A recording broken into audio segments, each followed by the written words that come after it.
എല്ലാവർക്കും നമസ്കാരം. Small talks with Preetha സ്മോളിലേക്ക് എല്ലാവർക്കും സ്വാഗതം. അപ്പോൾ ഇന്ന് കാശ്മീർ റെസിപ്പി ആയിട്ടുള്ള യക്കിനി പനീറാണ് ഉണ്ടാക്കിയിരിക്കുന്നത്.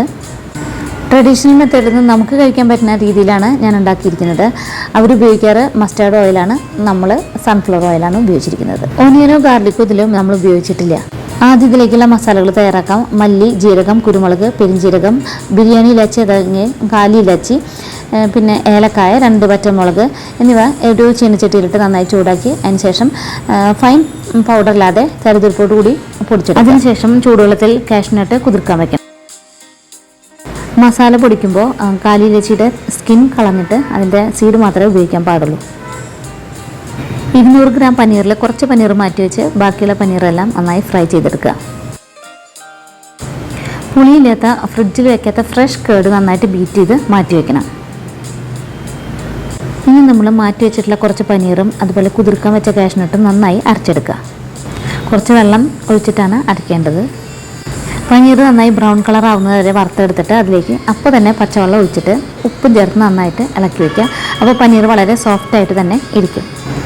ഇനി ഒരു ചീനച്ചട്ടിയിൽ നെയ്യും എണ്ണയും കൂടി ഒഴിച്ചിട്ട് അതിലേക്ക് ബേ ലീഫും പച്ചമുളക് കീറിയതും പിന്നെ ജിഞ്ചറിൻ്റെ പേസ്റ്റും കൂടി ചേർത്തിട്ട് നന്നായിട്ട് ഇളക്കി യോജിപ്പിക്കുക. അതിൻ്റെ പച്ചമണമൊക്കെ മാറിക്കഴിഞ്ഞാൽ നമ്മൾ കാഷ്യൂ അരച്ചത് നന്നായിട്ട് ചേർത്ത് യോജിപ്പിക്കുക.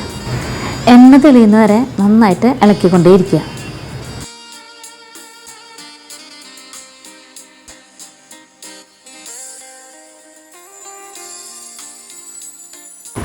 ഇനി ഇതിലേക്ക് അടിച്ചു വെച്ചിരിക്കുന്ന കേട് കുറേശ്ശായിട്ട് ആഡ് ചെയ്തിട്ട് ഇളക്കിക്കൊണ്ടേയിരിക്കണം. അല്ലെങ്കിൽ കേട് പിരിഞ്ഞ് അതിൻ്റെ ടേസ്റ്റൊക്കെ മാറിപ്പോവും.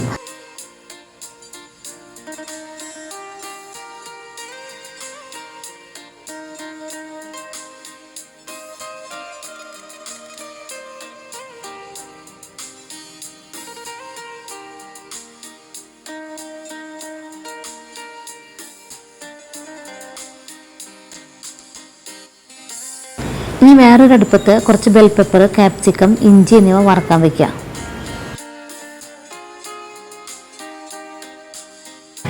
ഇനി അടുപ്പത്ത് വെച്ചിട്ടുള്ള ഗ്രേവി നന്നായിട്ട് എണ്ണയൊക്കെ തെളിഞ്ഞ് വരുമ്പോൾ അതിലേക്ക് വറുത്ത് വെച്ചിരിക്കുന്ന പനീർ ആഡ് ചെയ്യുക.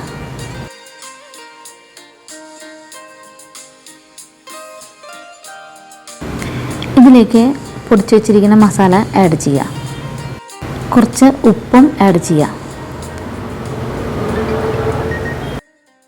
അതിനുശേഷം വറുത്ത് വെച്ചിട്ടുള്ള ബെൽ പെപ്പറും കാപ്സിക്കവും ഇഞ്ചിയും കൂടി ഇതിലേക്ക് ആഡ് ചെയ്യുക.